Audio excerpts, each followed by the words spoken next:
budget thing. And then they have to show what they spent. Yeah, right. Okay. They make an application. And then we'll show. Okay.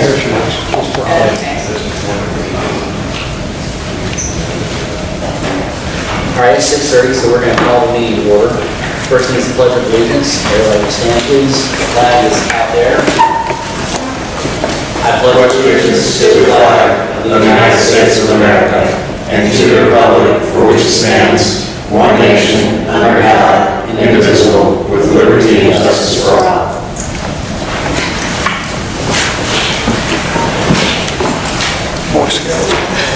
All right, first item on the agenda is the regular meeting from September 25th, 2018. Does everybody have a chance to review those minutes? Yeah. Do you have any comments or changes? Is there a motion to approve those minutes? Motion to approve the minutes as submitted. Do we have a second? Second. All in favor, please say aye. Aye. Motion carries, the minutes are approved. Next is the executive session meeting for September 25th, 2018. Has everybody had a chance to review those minutes? Any changes to minutes, edits? Is there a motion to approve? Motion to approve the executive session meeting minutes from September 25th, 2018 as submitted. That's second. Second, all in favor, please say aye. Aye. That motion carries, the minutes are approved. The next item is the chairman's report. First item is the Chamblee-Dunwoody audit collision update. As you know, we had to enter into dispossessor proceedings. We won our dispossessor hearing as well as an award of $40,000. We're currently in the process of getting the sheriff to show up and actually evict the Chamblee-Dunwoody audit collision updates. We're working on a new lease for some of the parking tenants there. And there are another couple of options. I'll keep you all apprised of what's going on with Chamblee-Dunwoody collision. Next item in the chairman's report is DPA board appointments. I think there are 5 of us up for reappointment.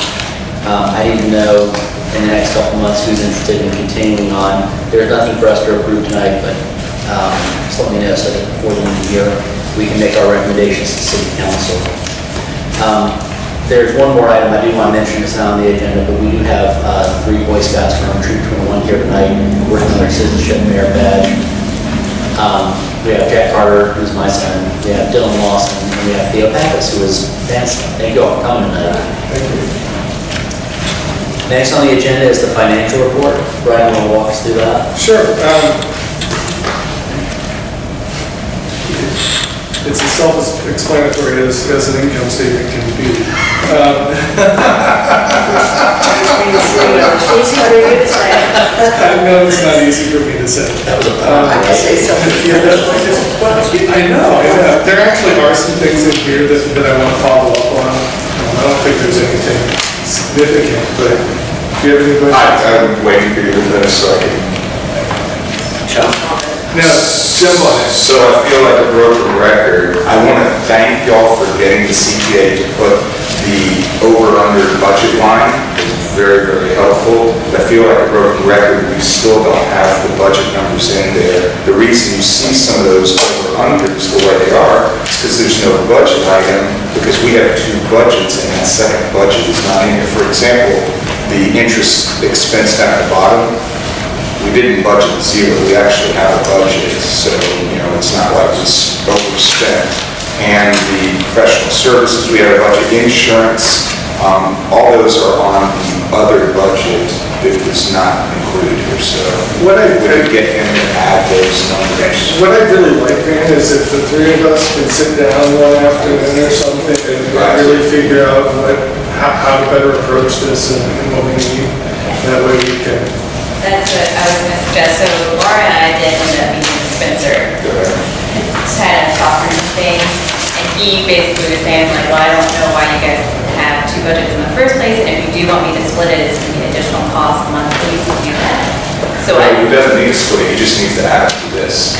add to this. Yeah, I think, so on your income expense, you have your actual, you have your budget. Right. The budget ones are from the operating expense expense. What's not on There are there, some, there's nothing from the debt. I didn't look line by line, you could look at that, but I think most of the debt stuff is missing. Okay. But he has the debt stuff in the actual, so the actual is right, there's no reason to separate it into two.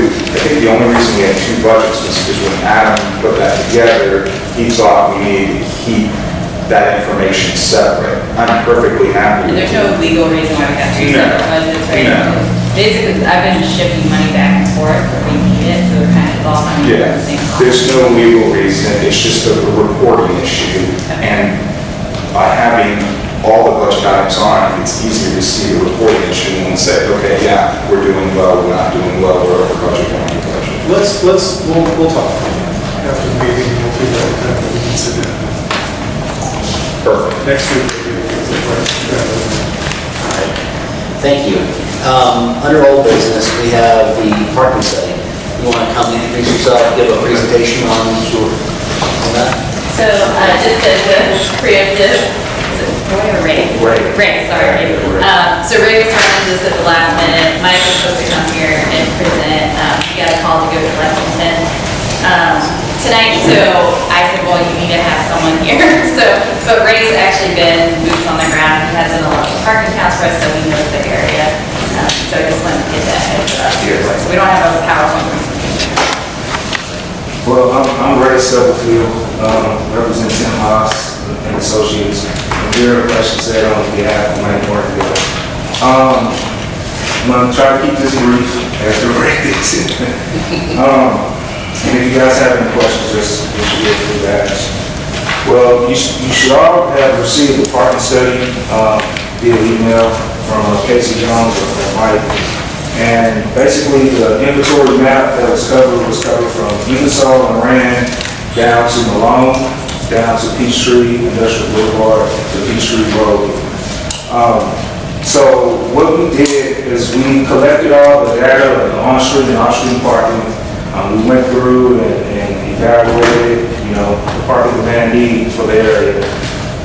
The good news is that you don't have a parking problem. That's the good news. The bad news is that as you guys further develop Chamblee and go through your economic development, attract businesses and restaurants and retail and shops and things of that nature, you're going to develop a parking problem. If you turn to page 8 in our study here, you can see that currently, right now, there are approximately 600 spaces that's on and off-street parking dedicated for the area.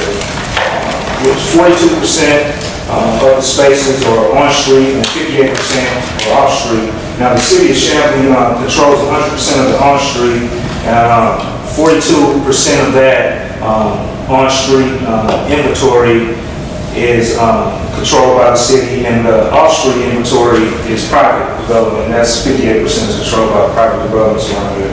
So one of the things that we looked at as far as meeting you guys' need and evaluating the area, we came up with a list of recommendations, and I'm not sure if you guys had a chance to delve into the report, but some of the things that we believe that you guys can do right now currently is a shared parking system. And a shared parking system involves partnering up with the private development and public-private partnership.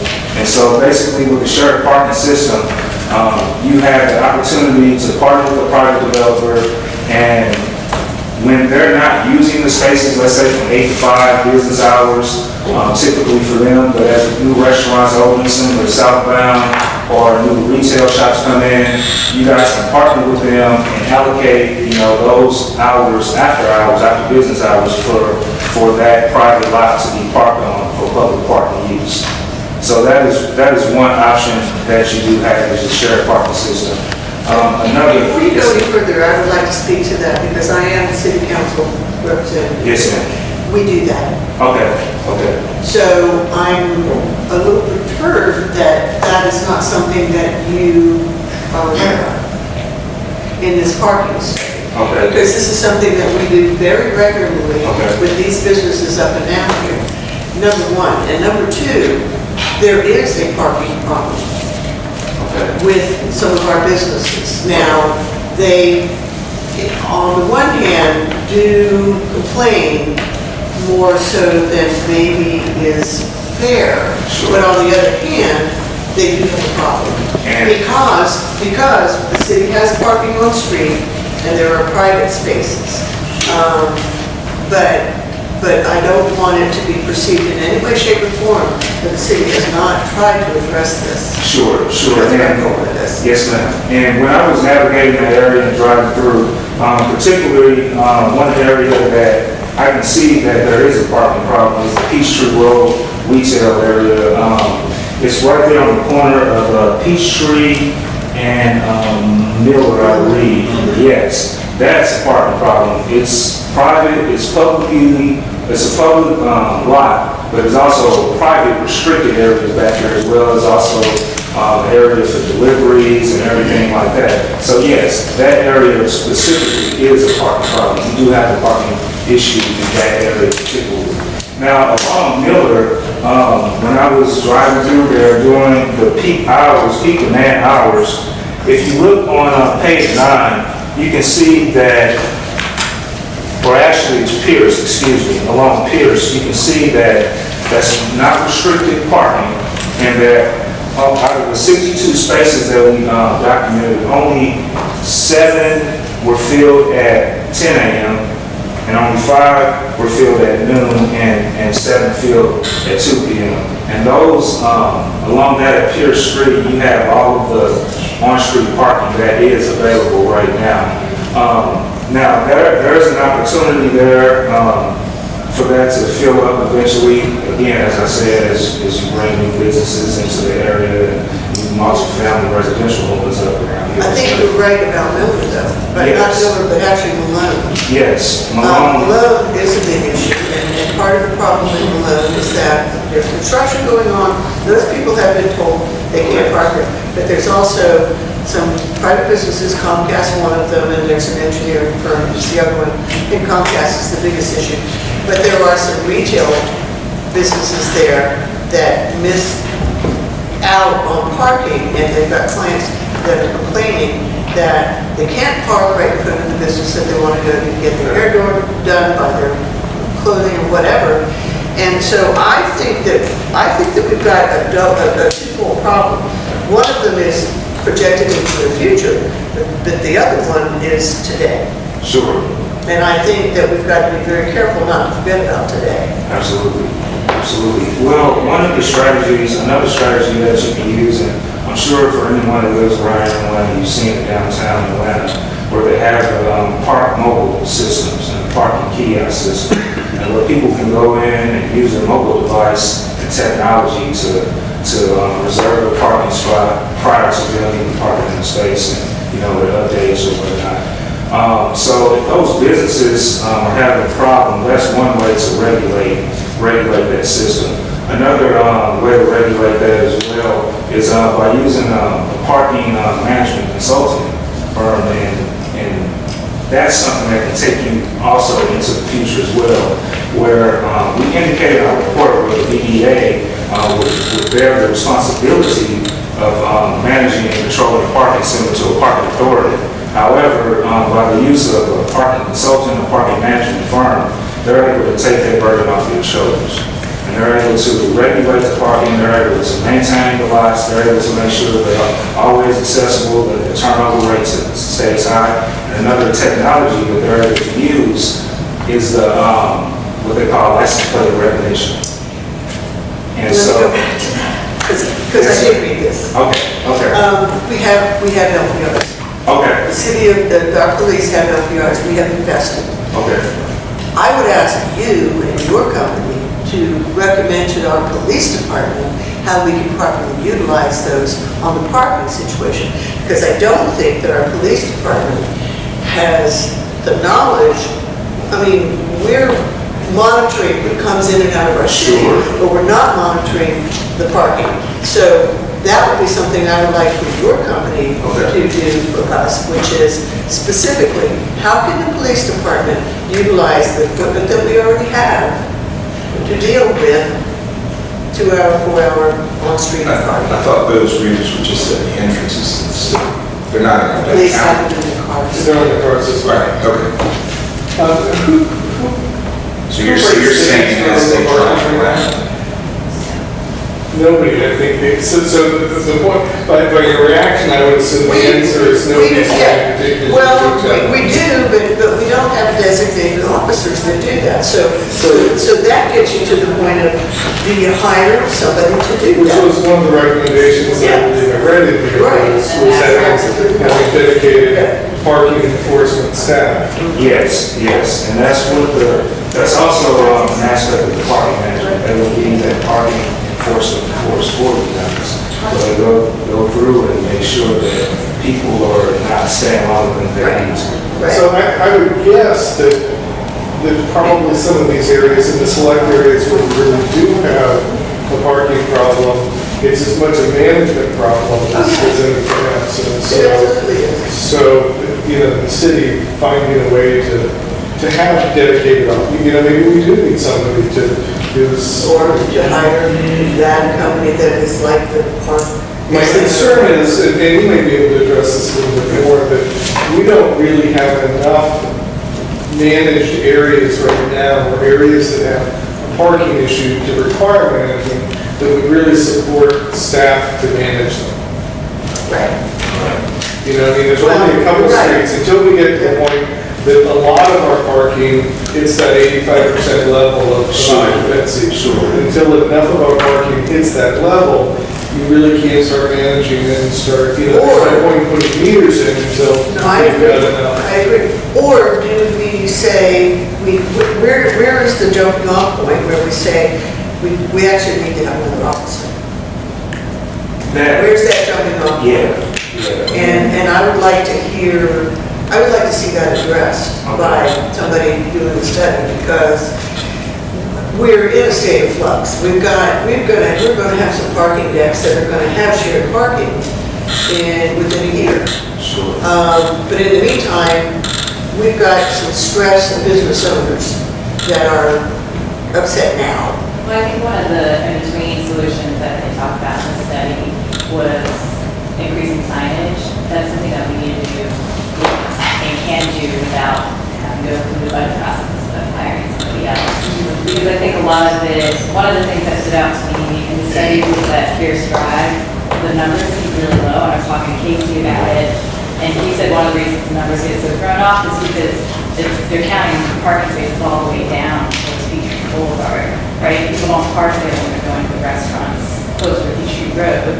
And so if we have more signage, if we could direct people during those peak hours towards there, I think that would help alleviate a little bit. That's true. Malone and Miller currently get fixed just from signage, but it would be helpful too. They just see the one parking or 5 parking spots right in front. I'm going there, and I want to park you. Yeah. Well, and that work may be where some better signage, some maps that identify where the public parking is within the city. Some better definition between what spaces are in fact public. I think right now signage is probably the biggest thing. Yeah. Because essentially people are like, okay, where do I park right now because I'm going there? So I think signage is probably a quick, low-hanging fruit solution. Yes, ma'am, Correct. absolutely, because when I was inventorying the area and driving around, I noticed that a lot of people were parking right across the street at the post office on that one road into and we included that as public. I saw them parking along, I believe that's Urbandale, Way.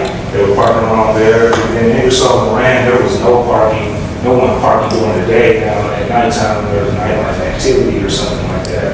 There may be some parking there, but there's some construction trucks in that area. So that's why, right now, that's why we say that you guys don't necessarily have them, but one is coming, as you are well aware. So these are some of the recommendations that we have. It sounds like you read the report, and I don't know if you have any other questions. Is this the final report? No, it's not the final report. No, it's not the final report. When do we expect to have that? Or I do mean, you have a deadline? I think the idea was if everyone's okay with this one, if they can finalize it, but it sounds like it needs to be. Yeah, it sounds like- So we can go back to Sure. this column. Sure. I would definitely like to see today, short, near future, and the long term is easy. You've got it. You've got it. But I think that we need to kind of, such as signage, have some solutions for today. Sure. You know, we've got rooftop restaurants got a problem. Hello Gorgeous has a problem. The hairdresser down there has a problem. So I would like to see that addressed. Short term. There is a phasing plan in the back of the report. Okay, I didn't get that. Okay. He said he didn't. This is a long report. It is a long report. Even when I saw it, I was like, wow, this is. So let's do this. Let's take those suggestions into account. Okay. Have you come back in November with a final. Sure. And let's try to enumerate 3 or 5 action items that we can do right off the bat. Okay. So we just hop right on them. Okay. Absolutely. Again, we'll take that back to the headquarters discussion and say, Awesome. we'll get everything, we'll evaluate for you guys. Cool. Anybody who has comments, please email them to Catherine so she can get them to him. Okay. Let's say within the next week. Thank you very much. We really appreciate it. Thank you. 31. Until one. 33. What's that? Good job. All right, next on the agenda is appraisals for the women's clinic and for Anthony Dunn. We had 2 appraisals done, one for the property over here, and then for tables and chairs. And it just seemed like a good idea for us to get appraisals done for the other 2 properties that we own, because we really can't even have a starting point on sale purchases, lease options, anything like that, until we know what we're looking at. The limit that we set for the last appraisals was, I think, $5,000 a piece. Is that correct?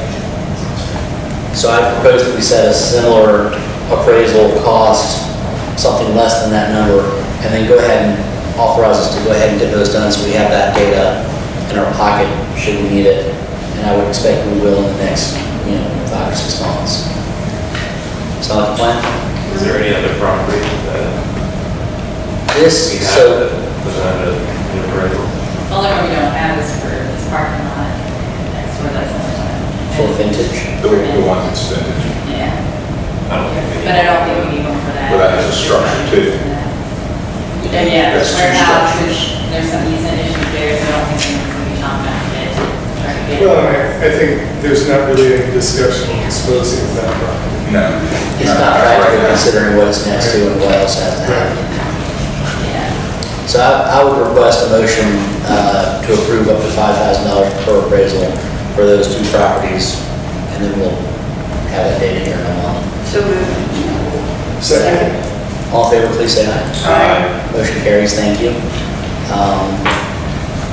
Catherine, we can use the same appraiser that we did. I don't see the point in waiting 30 days to get new rates. We know what the rate's going to be basically. All right, new business. Dan, do you want to walk us through the sale of the Olmsted, which is news to us? This came up relatively recently. The owner of the project, CDDA October, has found a buyer in the form of a CDRE affiliate. CDRE is a national real estate firm.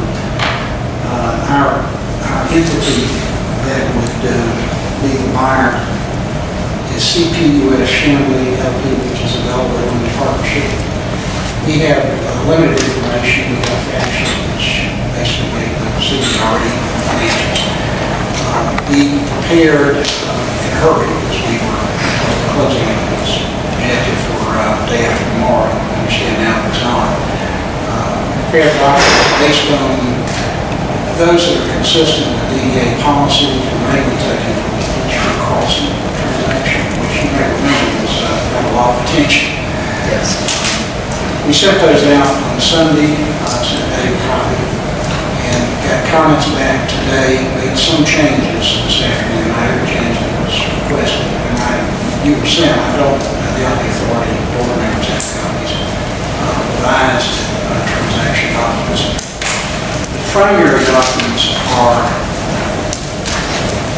the assignment itself, the is a request for a stop which follows the large picture crossing form. We actually have a formal resolution for that.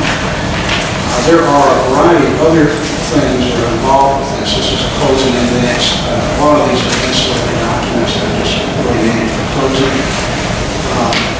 We provided for a number of things in here that would be needed and that are to provide the comfort, including evidence of insurance, evidence of lender consent of the transaction, and we also have basically required a new minimum reserve escrow agreement because the old one refers to the wrong parties and so on. One of the requests that we have received more than once is to basically eliminate the minimum reserve. Why do we have it? What's the history behind it? And there are reasons for that. We have not had the opportunity to get engaged in any of the various sets of lawyers like that. Minimum reserve, remember, is $100,000, not one thing. But the request is there, and I think at this point tonight, and first of all, I'd be glad to answer any questions that the DDA members have. I think we have a representative of the buyer here tonight who can respond to questions. But I doubt that exactly the documents I brought with me are going to be exactly what is signed. So I think, again, we need to approve, if it's the DDA's desire to approve it all, the transaction based on these documents with such changes as the chair may approve between that policy. So from our standpoint, the goal is not to change any of our risk and any of our exposure and allow them to simply change have the owner change. That's right. The indemnification provisions provide that going forward, it's the buyer entity, which is a special representative, that will be responsible. But looking back, it's both the transferor and the transferee which will be responsible. The reason for that is that sells a special representative and receives profits distributed and so on. Now, we have not been as strict with that in the past, but I think that we should in a situation like this particular transaction that comes up suddenly. We don't really have any due diligence information about that. But it's the same project, and for what it's worth, we've had Chimley has set a record. The Peachtree Crossing transaction at Whole Foods, that was a high watermark in commercial real estate transactions in our county. And the fact that we have a buyer now for our very first project, I think is a compliment to the great things that are going on in Chimley. From our perspective, it's as long as our risk has changed and we're satisfied with the management of the project, it's not going to change. And the buyers are subject to the same requirements in the MOU and the lease. Then from a strictly legal perspective, there's no reason the board members can't agree with that. Remind me, when we did the one for Peachtree Crossing, wasn't there a financial payment to us or something? It was a transfer fee. Transfer fee? $58,000. Is that what will happen here? There is no provision in these documents for a transfer fee. That hasn't been negotiated. Was that the transfer fee or was that the main fee? No. Because we revised that. There was two different ones. We got two, right? We got two, I remember. Well, I believe we call it administrative fee. The reason for that was that that was a lot of work and trouble for the DDA board members. They had to resist efforts to change the signature of the project, which was Whole Foods. This one was a simpler project because we didn't put any kind of caveats on it. We didn't put a dollar amount. It was just a straight number of years, if I remember right. We do, that's right, we do get an annual fee. We get an annual fee of at least 10, I think it was 10% of what the value of the property was. What the city tax. The city tax, yeah, the city taxes would be. But we didn't put any other contention on there, and it was not a pool of money that would run out like the other projects. Sure, there's not a basket of credits. It's going to last for 20 years, regardless of who the owner is. It's going to last for that unless it becomes condo. If it goes over to Did we put condo. that in? Did we put a provision? The DDA cannot do single family for sale Okay, so if they convert, it automatically drops. And one No of one's the, gonna one of convert the, it and lose their tax abatement. well, yeah, but one of the, you remember this was the first project that came to the city Right. after the recession, and, Yeah, it's like- you know, our eyes lit up, of course. But one of the selling factors, and I'd like to speak to representatives of the purchaser about their intentions, but one of the things that was floated before the council was that we expect this to go condo. We expect, and we would like to see this go condo. And the city wanted to see it go condo because the city didn't want to be in the business of allowing apartments right and left. So, not to say that one is better than the other. I mean, considering, you know, whatever the economy is, I'm sure it has a lot to do with, but I still would like to hear what the intentions of the buyer. Yep. All right. Logan Maxon, I'm from CDDA October Investors. We're potentially buying the property. I'm actually a Chamblee resident as well. Live down the street, so right now it's status quo. We're just looking to run the property as it is. It's a long-term hold for us, lease up the retail. Is there any retail in there now? There is. So we're still missing, there's some vacant retail. There is a vacant piece of it, yes, sir. Can you tell us the deals, the terms of the deal? Is that something that can be public yet? As far as purchase price. Purchase price? I believe so, it's part of the fact sheet, so 83 million is the, I don't, We haven't gotten that. yeah, was it in there? I didn't get a copy of it, so I don't know. What are the, I didn't put it in the packet, I put it in the, Yeah. You just have to ask. Well prepared. It's too Well low. prepared. I'm reaching in with, who's that from? I'm sorry, CDDA. Taking that next time. Is that inclusive of the retail? Right, it's just, and there's like remaining 83 million for the rest of the resident. Well, that's including everything, the whole property. yes. You know, we don't have the intention to go right now, it's a parcel. So that's what we have to do. I know what the city. Well, the city specified in there, in the permitting process, that it would be condo ready. It's kind of That's about everything we have. What's the appraisal on that, or the tax digest on that property? Do you know offhand? 59 million. 59? Thank you, Brad. Thank you. it is in it. All right, so we have to remember to get that job, but, because it affects our fee. It affects the 10%. Right. Dan, my understanding was that we really don't have an awful lot of options on this as the DA. We didn't put the requirements that we got. So long as they need some fairly low, Are you telling me we can say no to this? I'm not saying that. Not that I want to. I don't want to say that. I like it. I'm just shocked that we have that power. it's not so much we have the ability to say no, it's that we have the ability to terminate the abatement if certain things aren't met. But this isn't the sort of conditions that you put into later deals. Well, Right, so. I actually do have another question. Can you come back up?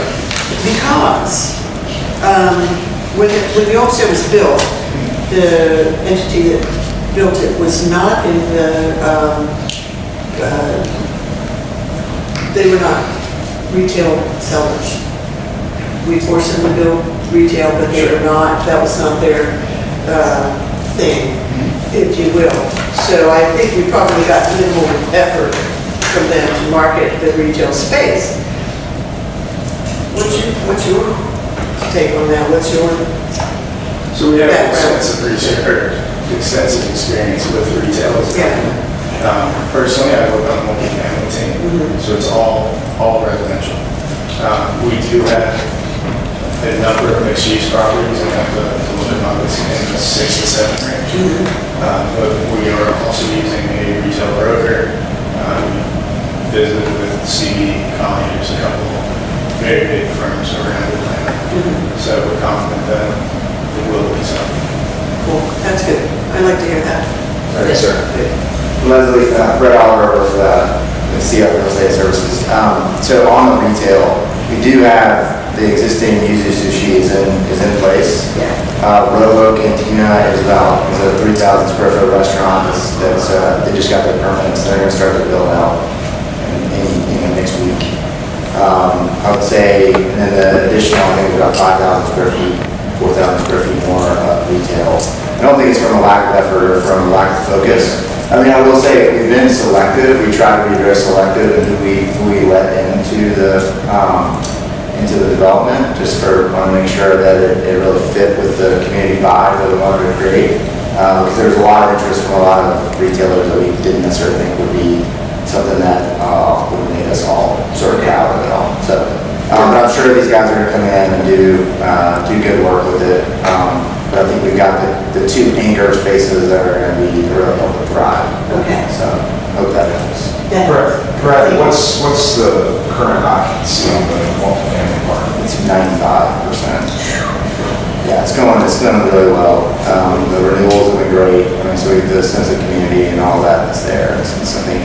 The other thing that the community asks us a lot is, how apartment projects are affecting our school system. Do you have any data on, are there any kids at all, or is it pretty much just millennials in there?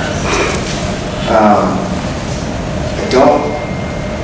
can't quote you stats. I'm just kind of giving my anecdotal, but I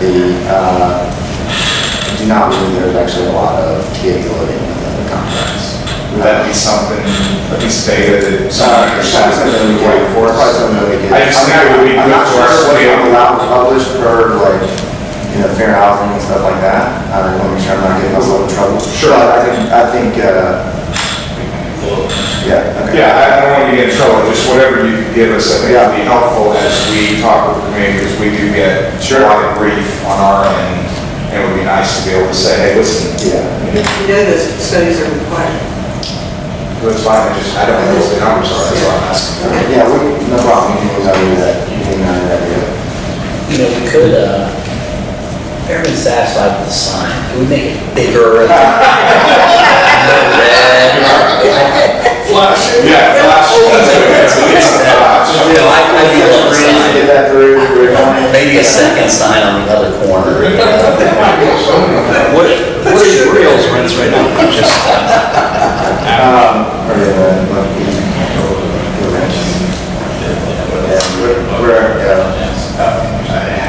Yeah, I think they're in like $1.85 a square foot range. So, Compared to Buckhead, what would that? I mean, the core Buckhead's getting anywhere from 225 to 250, 260. That's right. Yeah. You guys want to work with us? Is that right? Yes, with a few. So ULI honored it with Excellence in Housing, and then the National Association of Home Builders gave it the Best Low-Rise Development from last year. Nice. And then we won a couple of interior design awards from some local, from the ASID and IISD. So it's been well received. It's been very good. Is this price per unit comparable to some of the sales we've been seeing in Buckhead and Midtown outside of the higher rise? Or is this underneath the battery? It's right on point, right?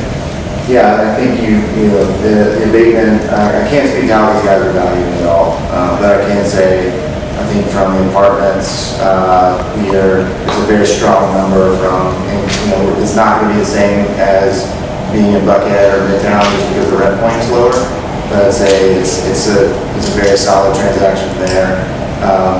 Don't know where they're valuing the retail. I'm sure there's a component of that, and then there's obviously the abatement that brings value to it. But I think from a total, per door number, that tagline's going to lead well for the area. So. Yeah, I'm looking at our original proposal you gave us, and y'all had projected cost of development at only 42 million. Is that how much it, actually, how much it, what was the final cost? Total development cost was $50 million. All right, so let's, if you'd be okay, let's, get a motion on the table to, Mr. Chairman, can I make one comment? yes, please. Go back to Ann's question. There are blanket transfer restrictions in the MOU that release non-meaning that we have the right to acquire financial information without transfer, we should have the financial capability to identify. And although we receive information about city, I really not here at all. We don't have anything else project in there. So, I have reason to think that might as well capitalize this transfer over back up. Are they closing before our next meeting? Do y'all close before our next meeting? Yes. A motion to approve could be contingent on evidence satisfactory to the chair. Is this 100% your fund? Sorry, it's equity. Yes, it's all CD. It's going to be all through that core fund. So, motion to grant the chairman the ability to approve contingent upon his satisfactory review of the financial information for the buyer.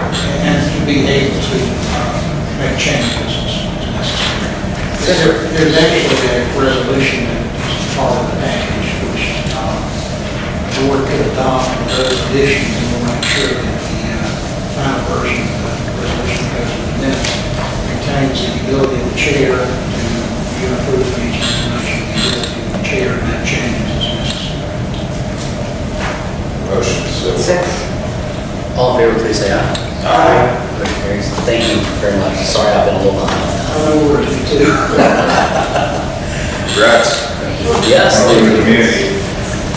All right, next item on the agenda is the 2019 budget plan. Catherine, have you got anything? So I think if Dan, Brian, and I actually can work on it, budget it, and draft it. At the next meeting? Okay. Next item Is that is... something, is that something you could have ready to, for the council? All right. Thanks to council. And then you said you're gonna be out of town. I'm here next week, but that's just. All right. Why don't we just do it next week? Yeah, well, yeah, the three of us can sit down and see. I mean, there may be some issues that we have. Well, I mean, you can, if we wanted to, the thing without PDA approval. I think it needs to be presented to the DTA before it gets presented. Okay, all right. So let's make sure we get it right too, because we've got a lot of stuff going on this year. Okay. So let's just, if you all get together and then can present for the November. When is the November meeting, by the way? Done the 27th fall, right? Next week, a week. A week before. Is this one of the meetings we moved? No, it's not the week after, it's the week after. So okay. All right. Good. All right, next item on the agenda is the Chamblee Arts Master Plan. And this is just real quick, I know you guys know it's coming, the consultants are coming in next month. Leslie, as a council member, is going to be one of the stakeholders, but I wanted someone from this board to also be What are we talking about? the Chamblee Arts Master Plan, so it's like an planning process. You would be attending some meetings, they would probably interview you. So Robert is already going to be on the NTP master plan. Transportation plan. So if somebody else wanted to be on Arts Master Plan. Okay, great, thanks, Adam. All right, perfect. Next item on the agenda is event space downtown. This was just something that Robert and I had talked about, and I don't know if you want to say a couple things. I just wanted to bring it to the board's attention that it's very much needed, it's something we talked about, something to keep in mind moving forward, that we had a couple issues come up, Laura and I, on our end, for logistical reasons for some events that we haven't been able to find the space for. Then I know Robert's also gotten some inquiries about it, so I just wanted to What kind of events are we talking about? You name it, from a daytime league event, to weddings, to. There's a great event space in Nutley Hills. Have the parking? Actually, that's not, It's actually a really good idea. A lot of people want to be in the downtown and they're looking for event space, but so There's a new event space on Gallery Yeah, parking lots, so. And what are the legalities of that, because it's not a business? We moved out of clubhouse. Rent it all the time. Rent it out every weekend. we built it for commercial Legally. vehicles. There's a new event space on it. We're not doing it. Yeah, we can talk about that. There's I think the point is there seems to be a significant demand and need, more than what facilities are available. It seems like a good conversation. And Roddy's right, if this one on Yuki Street works out, that'll be a great asset. Yeah. We just don't have it right Probably now. not so much for that. Yuki Street. Yeah, that one that down near the printing people. You're talking about Regina Ware's. Oh, place. okay, sorry. How large of a space do we?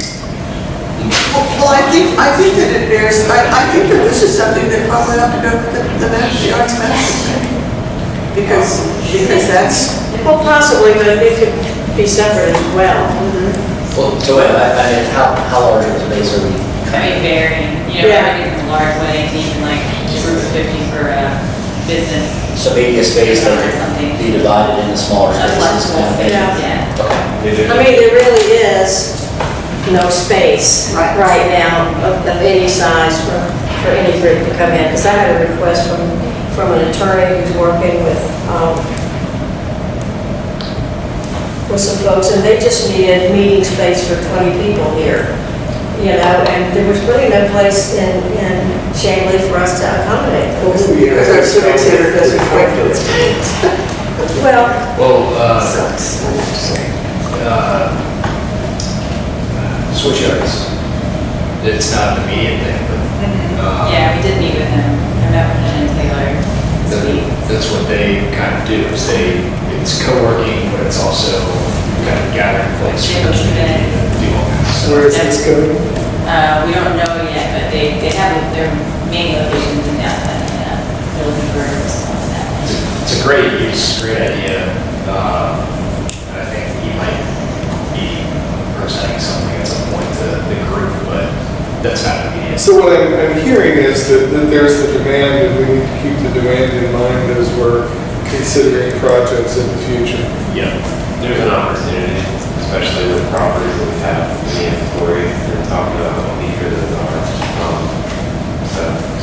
Do we maintain a list of spaces within the downtown area that Not might be quality, possible? right? Like Laura basically has a database in her head and but that's something we really need to offer. From a marketing tool? We've been deferring these questions to Andrew and Seven Oaks. It could be that we need to get a few thoughts from him. But at this point, we're far enough along with Seven Oaks that we ought to be able to branch off and do some other things as needed. Do we want to try to come up with a proposal for something in the next couple months? I think it's just, Or is it just keep kind of the awareness? dialogue going. Yeah, awareness it doesn't there. sound like there's a project for us to develop Right. necessarily. I think that might also be a great conversation to have at the retreat. Because, we do have a civic center, it stinks, I don't mean literally, but it used to be used, and it is still used for some events. Right.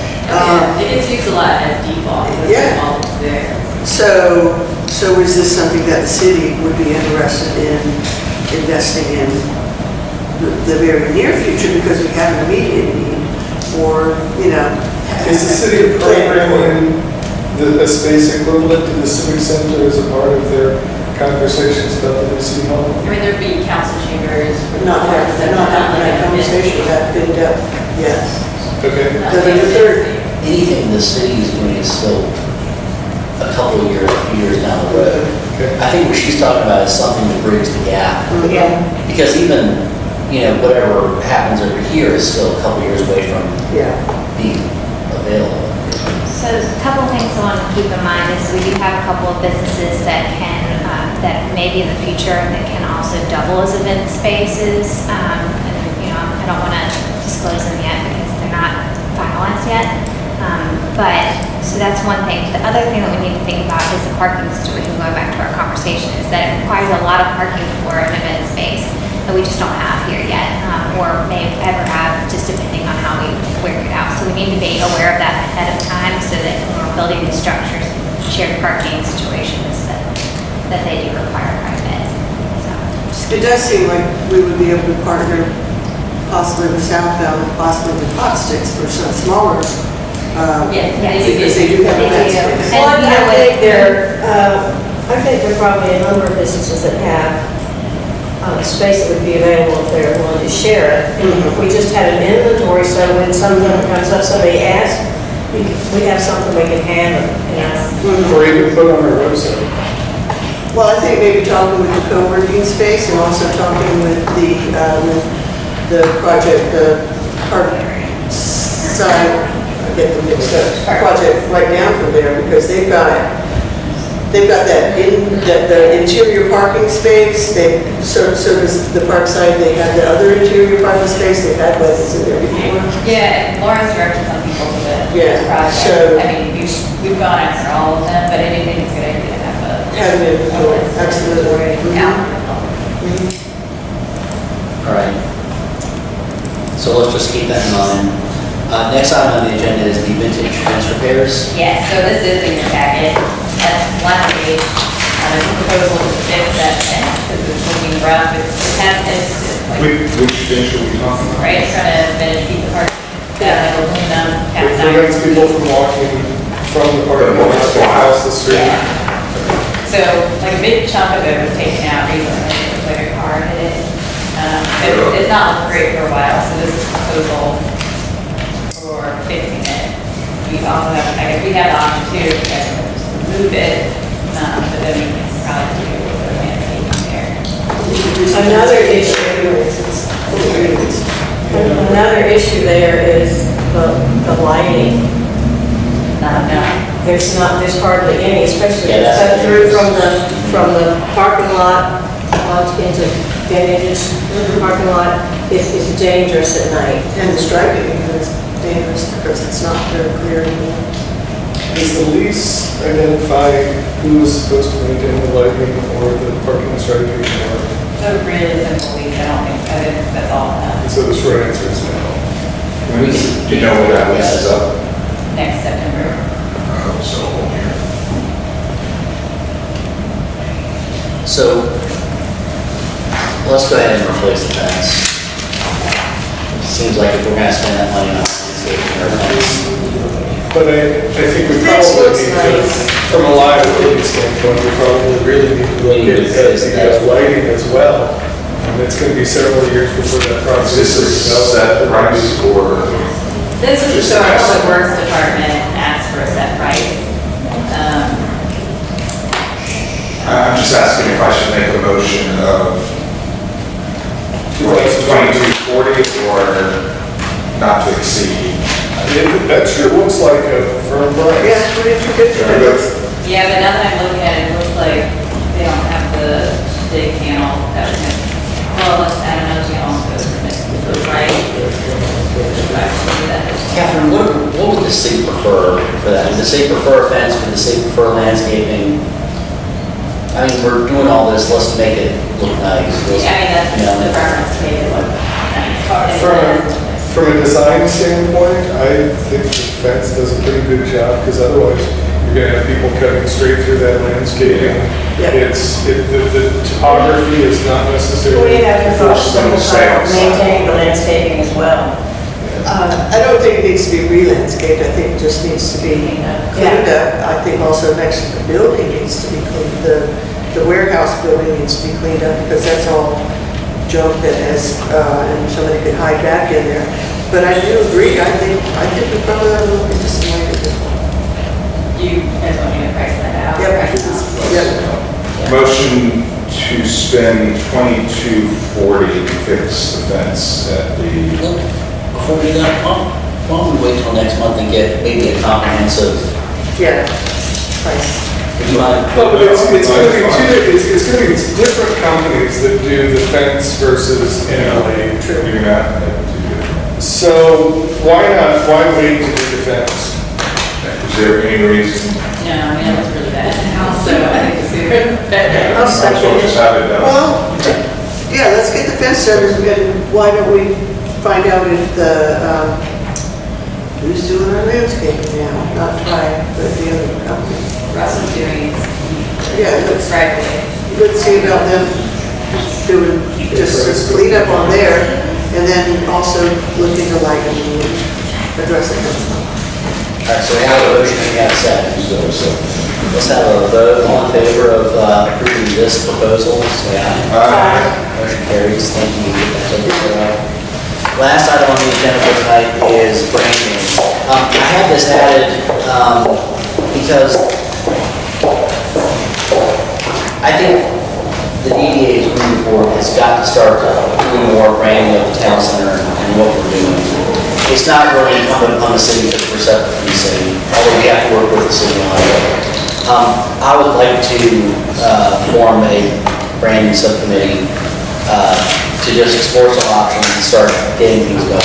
I know, for example, one thing I'm thinking of in particular, we own the main actual center of the universe and all kinds of stuff that I've just done over the years.